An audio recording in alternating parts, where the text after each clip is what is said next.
Hey guys, how's it going? It's a gorgeous day today. 75 is the high, it's sunny and still. It's a perfect day to get out here and do a couple of peaceful things. I want to fill up my flower press, which I have sitting right here, and I just want to walk you guys around and show you a few really beautiful things in terms of berries, rose hips, that sort of thing, kind of winter interest. We're supposed to get a downshift in weather tomorrow in both temperature. It's supposed to start raining tomorrow, several days forecasted of rain, which is welcome. I'm looking forward to that, but I don't know what state the flowers and things will be in after that, so that's why I wanted to get the press filled up now. And I always kick myself this time of year thinking, like, why have I not been filling this press all season? Like every couple of weeks I could be putting new things in there and I just never do it. So anyway, usually I get out once or twice in the fall and get a few batches out. I'll also show you how the artichokes are doing that we started to dry earlier on. I actually still have the ones sitting in the silica gel. I don't know if that's detrimental just to keep them in that silica gel, if it just keeps on drying them out. So we'll see together how those look. So I hope you guys will enjoy kind of this peaceful day out in the garden. I think we'll start by walking around. There's just like 5 or 6 things I want to show you. Also, just wanted to give you a look at where I'm sitting. So there's Russell and my flower press. We're sitting in the fireplace area. There's a Hartley over there. Things are just so pretty right now. And right over here, the maple tree is just gorgeous. Oh, and the incredible hydrangeas. They did the best this year of all years. Oh, there's a bunch of robins. Do you see them in the bird bath? I don't know how to zoom on this camera, otherwise I would. That bird bath has recently just been visited by tons of birds, which makes me excited. I think since they know there's a water source right there, I'll be hanging a bird feeder in that tree. Not right now because there's still plenty for them to forage, but once it gets a little more bleak out here, that'll be a great location. But I do want to start by showing you a gorgeous hawthorn right over here. We did recently talk about this area in the fall cleanup video. We kind of talked about which perennials I leave, and I basically leave everything in this space. The Morton blush roses are looking absolutely fantastic right now, but the Russian hawthorn right here is just loaded with the most beautiful berries. The fall color is starting to show as well. So happy with this tree. We planted this hawthorn, it's been 4 years now, which is crazy. Time has flown. I chose it specifically for this spot because it's a small statured tree. It grows 15 feet tall by 8 feet wide. It is a zone 4. I had a blue spruce planted in this area. It wasn't a massive growing spruce, like it wanted to get 15 feet wide, but I knew that with the size of that one, it needed to have something that could live next to it and not, you know, compete for space. The spruce unfortunately died and we dug it out this spring, and I think it was a water issue. In fact, I can see where the drip line is all plugged up around it. It's got hard water deposits. This whole area though needs a huge overhaul. We need to redefine the border, make the flower bed quite a bit deeper, and then rip all the drip up and replace it with fresh drip tubing. And at that point, after we do all that, I'll probably replant another blue spruce because I think it was a perfect look here. So it lived right in this hole. It was just so pretty. That icy blue just popped, especially with the red berries right next to it. Isn't that just gorgeous? Well, it looks beautiful with that golden birch in the background right by the house. Boy, I just am enjoying all the colors so much this year, and you can see the shape of these leaves are very unique. Deeply lobed, the yellow fall color is coming out. I'll probably post a picture once it's like fully in fall color and we've got the bright gold with these really bright red berries. I think that'll be a beautiful contrast. Kind of weird though, the top of the tree did not produce any blooms this year.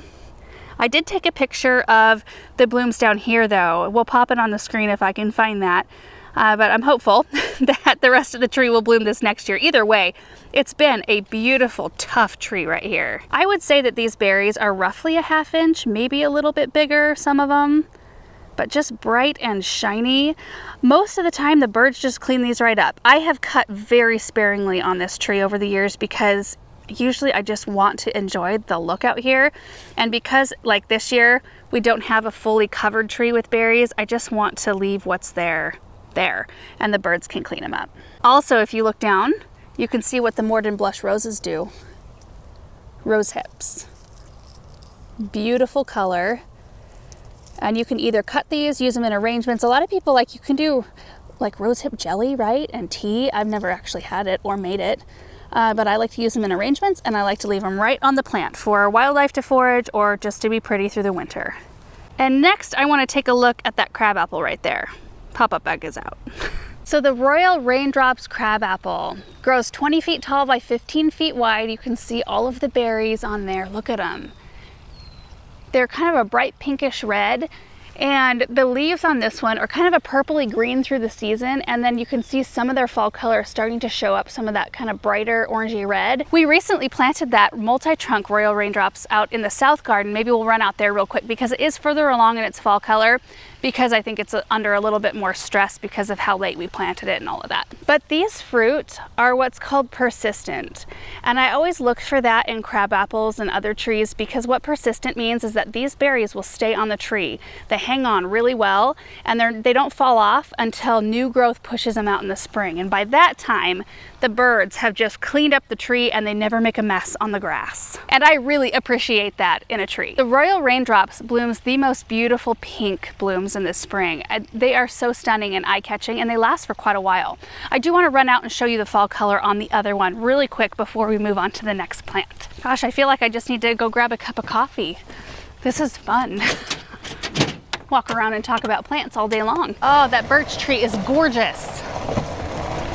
You can see the ash tree has already lost all of its leaves. And most of our maples. Few leaves left on that one. It's doing really well, you guys. It's just, you know, a little bit further along. Look at that color.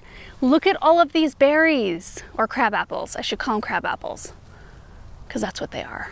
Oh, this tree has been such a delight to Aaron and I. We talk about it almost every day.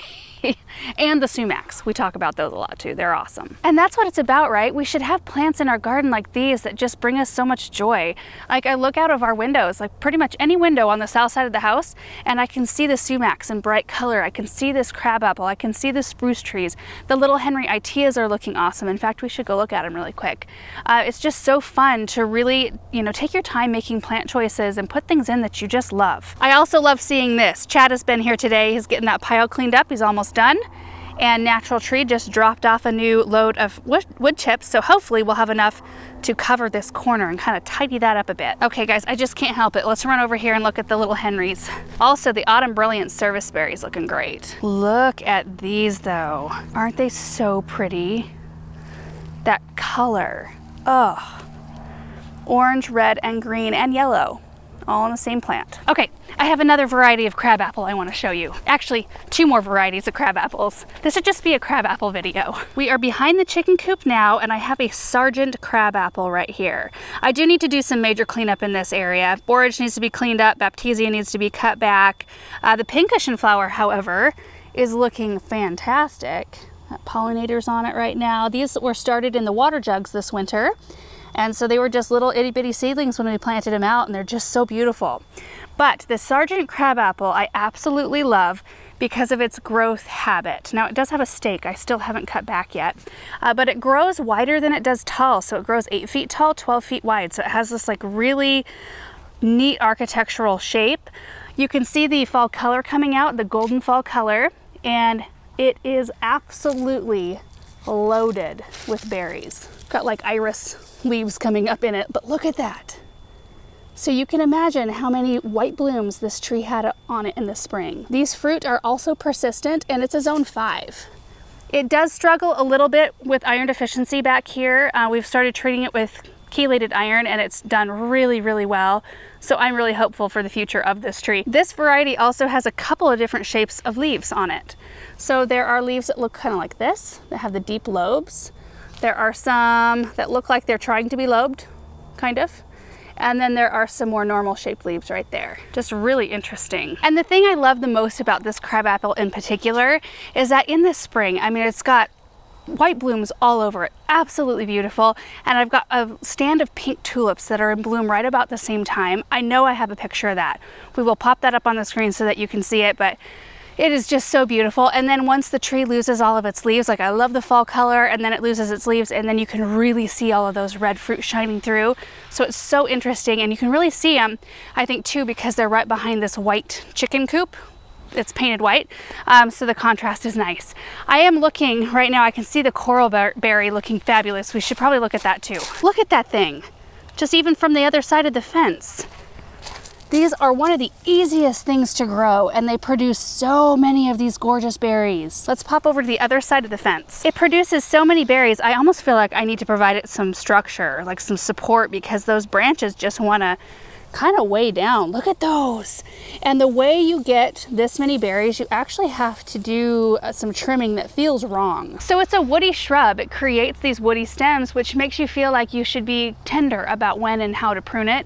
But every spring you go in and prune it back to about 12 inches, like every single branch, which feels severe and it feels like you're going to kill the plant, but it really reinvigorates the plant and makes it want to produce a ton of blooms. Now the blooms are fairly insignificant. You don't really notice when it's blooming in season, which is I think about midsummer, but it just produces the most glorious berries, and they stay on for quite a long time. They stay on in flower arrangements, they don't drop off, and after it gets really cold, like a deep freeze, some of the berries will start to brown a little bit, but the birds seem to like them and they seem to hold for quite a long time. And if I would provide it support, you would see that it grows 3 to 4 feet tall and wide and is a zone 3 through 7. This is the next crabapple I want to talk about. Now this whole area has changed quite a lot, and it's still going to be changing quite a lot, but we did have a flower bed right underneath it.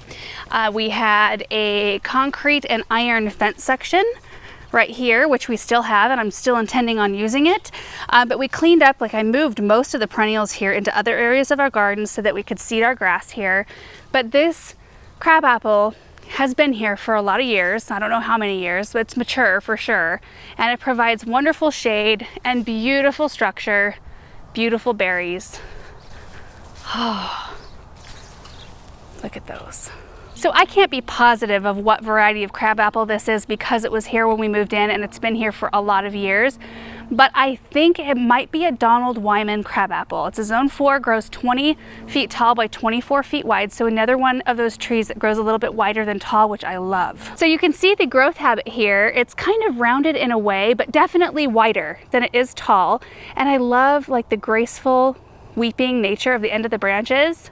But still it's upright, like it's not a strictly weeping plant, which I have a hard time wrapping my brain around. I have a weeping cherry by our chicken coop and I still don't even know if I like it there. I've never been like a huge fan of those types of trees that, you know, come up on a trunk and then weep right from the top. It kind of looked like one of the McDonald's French fries from the commercials a long time ago from my childhood. And then look at that. And I know that's kind of a pruning thing, deciding which branches to keep, which ones to get rid of, but I think it's beautiful. Love the structure of that. You can see the kind of the light coming through. Now the only drawback of this tree, the fruit do not fall, so it's not a big mess. The birds love this tree. We had starlings come through last year, like hordes of starlings that, I mean, they were just loaded in this tree. I think I took a video of it. It was kind of creepy in a way. But the drawback is that this one, I think it's in a little bit of an older variety and it's not very resistant to fire blight, which some of the newer varieties are more resistant to it and don't seem to suffer from it. Like Royal Raindrops, I've had that crabapple for a while and the Sargent for a while, and I've never seen fire blight on those trees, but this one gets it. It's spread in the spring. In fact, we have done a video about it. I will link it down below. I kind of went into what it is and how to treat it and that sort of thing. And usually for things like that, for trees that I deal with like persistent issues that just keep coming back and I keep having to spray for, I typically want to take those kind of plants out and put something else in that will not necessitate me spraying a whole bunch or having to, you know, do that sort of thing. But this one, I feel like it's worth it to try to keep it as long as possible, even if I do have to spray it every spring.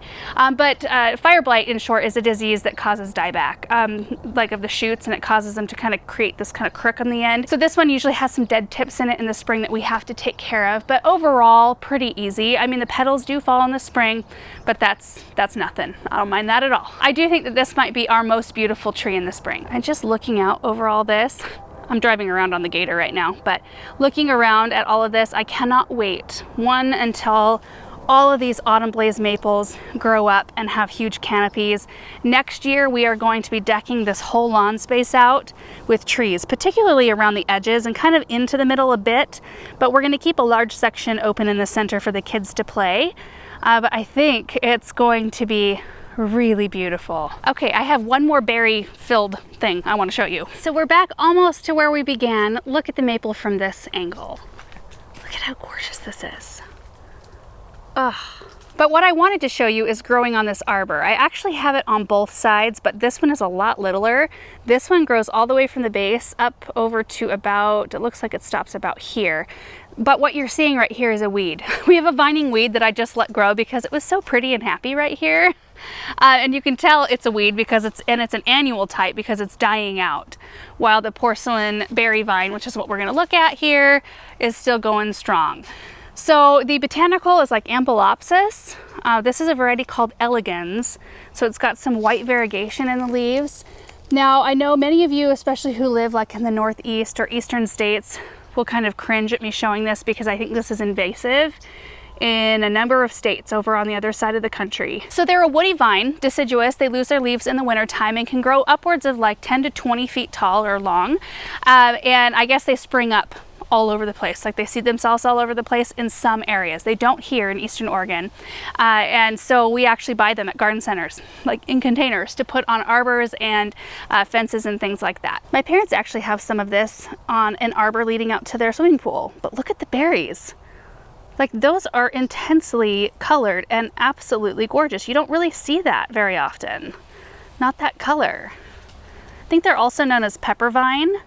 But this Elegans varieties, you'll see this kind of beautiful variegation popping up. And the really gorgeous lobed leaves here. I think there's like 1, 2, 3, 4, 5 lobes. You can cut them back every year in order to help kind of control the spread. And I actually do that, and maybe that's why I like mine so much.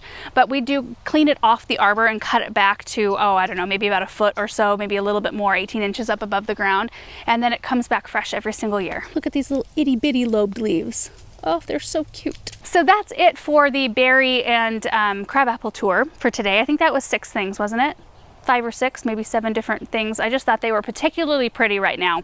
So I'm gonna go grab my press, and I just thought I would take you guys along through the garden, and we'll pick some beautiful things and take them into the studio, fill up the press, and we'll look at the artichokes at that point.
We're in the studio now, and we've got some beautiful things to work with. So what I'd like to do is get all of the things spread out on the table, and then we'll just kind of run through all the flowers we're gonna work with, and then we'll start loading up the press.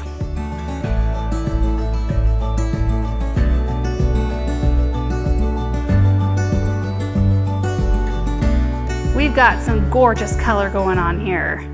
Some of these are going to be an experiment because I haven't pressed them before, and some of them I know will press well, like this one here, the Feverfew. These are the most dainty little delicate looking daisy flowers. They press beautifully. The Gar right here I have never pressed before. There are a couple California poppies which they want to fall apart when you try to push them flat. So I might just press them like this way from the side instead of like from the top. Cosmos, which have a little bit of a thick center, so that'll be interesting. A couple of Atlas roses. They just are so pretty. I'm gonna give it a shot. These might be better just for the silica gel. We've got Pincushion Flowers here and a couple flies. There's some clary sage. There's one Osteospermum Bright Lights yellow. It was looking really pretty in one of those black pots out in the garden, and there weren't any others, so I decided to pop that one off, as well as some White Knight Lobularia. One dahlia. This came from the dahlia seeds that Flora sent out. Started these from seed this year, and they're blooming now, looking beautiful. Some Zeolites Calendula. We've got a few Clematis blooms. These are from Play in the Blue Salvia, Sweet Romance Lavender. This is some Snowball Bush, Viburnum, in fall color. A few of the Saturn Helianthus, which are, a couple of them are a little bit sad. We've got a couple of zinnias. These normally don't press very well, but I'll give it a shot anyway. This is Lamiastrum right here. Kind of behaves like Lamium a little bit, like the leaves look similar, but they have yellow blooms, kind of a ground covery thing for shade. There are some Heuchera right here and here. We've got some violas.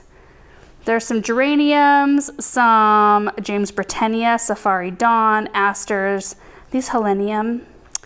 This is it Molly's Wish or Wendy's Wish? Wendy's Wish? That sounds right. Salvia. These are from the Buried Treasure Pink Strawberries. These are the Firefly Pink Sky, right? So I don't know. Anyway, they're a Firefly series yarrow. And then some Lady Godiva yellow calendulas. A couple of things before you start pressing flowers. You do not have to have a fancy flower press. I got mine from Gardener's Supply. I think it's really pretty, and it was built just for pressing flowers, which I kind of like to have like the right tool for the job. You can use a stack of heavy books if you want. That's totally fine, and I've done that a lot as well. You want to pick nice flowers, of course. You want to pick ones that don't have blemishes on them or tears or anything like that. I did notice a couple of mine did not fare the journey super well today. It took me a little while to pick everything, so some of them are a little wilty, so I may have to discard a few, but you want to pick them when they're dry, not when they're wet. And then naturally flat flowers that are open a little bit more are easier to press than ones that have more of a like a forward facing position, and then also ones that don't have a really thick like bud, I guess. And you know, some roses have huge backs to them, but these At Last roses, they seemed pretty fine on the back, so I don't know, I'm hopeful. I think that it should go okay. Isn't that beautiful? Did you just pick those? Yeah, I just cut them. Oh my goodness, are those for Nana? Yeah.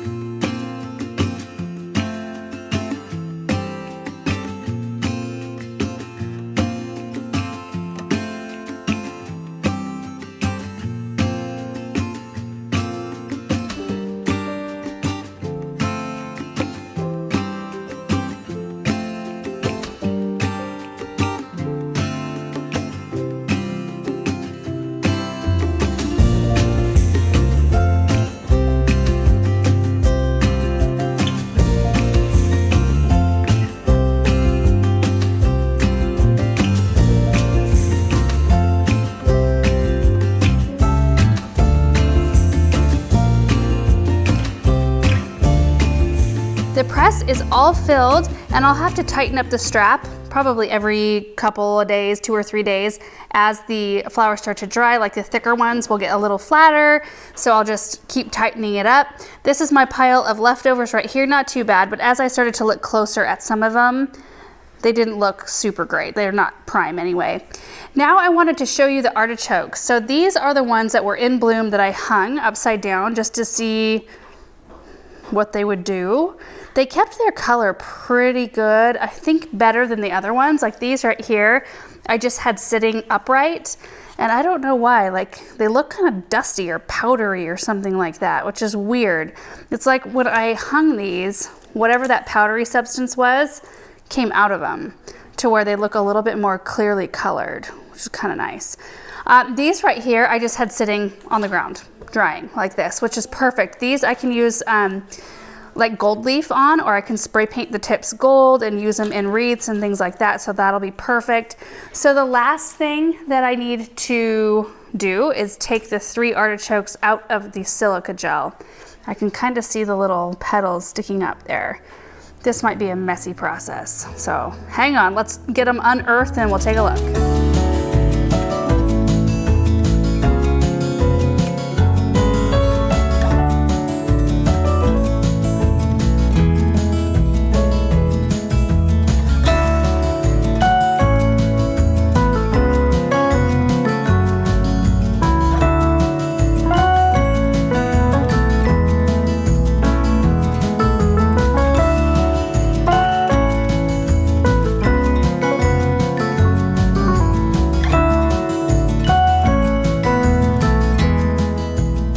that is what they look like after they come out of silica gel.